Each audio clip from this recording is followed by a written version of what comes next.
And straight ahead on the 9 o'clock nightly news, the chief takes a shot at Milwaukee's crime count. Philip Areola thinks a manpower increase might help, so he's putting more cops on the street. The Milwaukee stalker made his first stop in court today. We'll have the details. And on Street Talk, Sports Department takes over for an in-depth look at the Milwaukee Brewers. Hot topics, free agency, trade mania, and Robin. Another measles-related death on the anniversary of the slaying of John Lennon. The 9 o'clock nightly news. You're watching Super 18, WVTV, Milwaukee.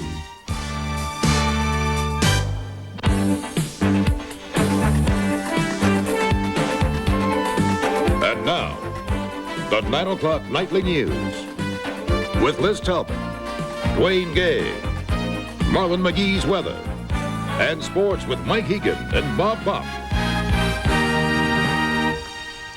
A full-fledged assault from Milwaukee's top cop, an attempt to keep the holidays safe. Good evening, I'm Dwayne Gay. And I'm Liz Talbot. It is the first big move by Milwaukee's new police chief, Philip Areola, announcing a whole slew of programs aimed at putting more police into the streets. The 3 directed patrol missions, as they are called, will use 100 officers in the field to target drug dealing, street robberies, prostitution, and other crimes. 50 officers will come from in-service training programs. These officers, as I've indicated, will be assigned basically in walk and ride programs, street patrol, and also some plainclothes assignments so that we can have effective use of them. The program will last through December 30th and will be funded with existing overtime monies. The 21-year-old man arrested for the death of Milwaukee and Euclid Lewis will stand trial. Andre Walls was taken into custody immediately after Lewis, seen here, was killed in June, but he was released for lack of evidence. Recently, police arrested Walls with new evidence and now intend to hold him responsible for Euclid Lewis's murder. Lewis was killed in the crossfire of a drug battle near his home. A trial date will be set next week.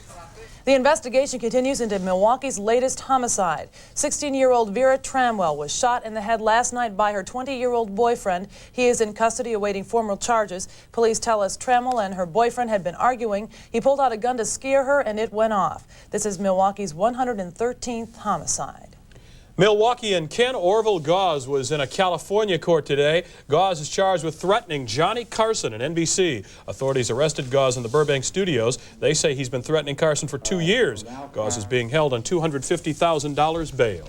I want to get this over with because I'm the one that's been wronged.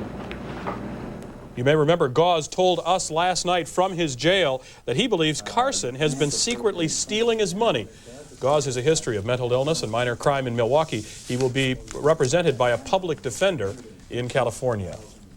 And we know more about the man who went on a shooting rampage in Montreal this week. Officials say 25-year-old Marc Lepine had a deep fear of being rejected by women, and he once planned to attend the college he terrorized. Here's Jacques Bourbeau.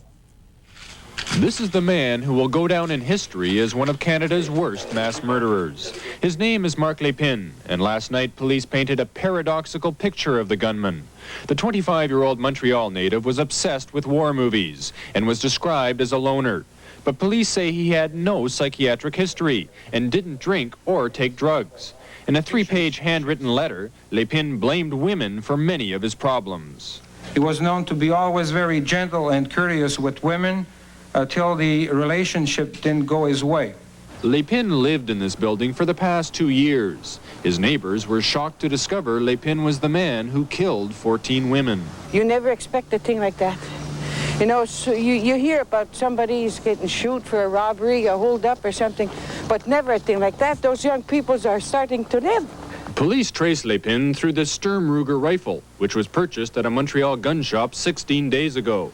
Police have also learned that Lepine took several classes at the engineering school in the hopes of gaining admission. And this may explain why he selected the school to carry out his vendetta. Montreal Mayor Jean Doré cut short a European trip as soon as he heard about the massacre.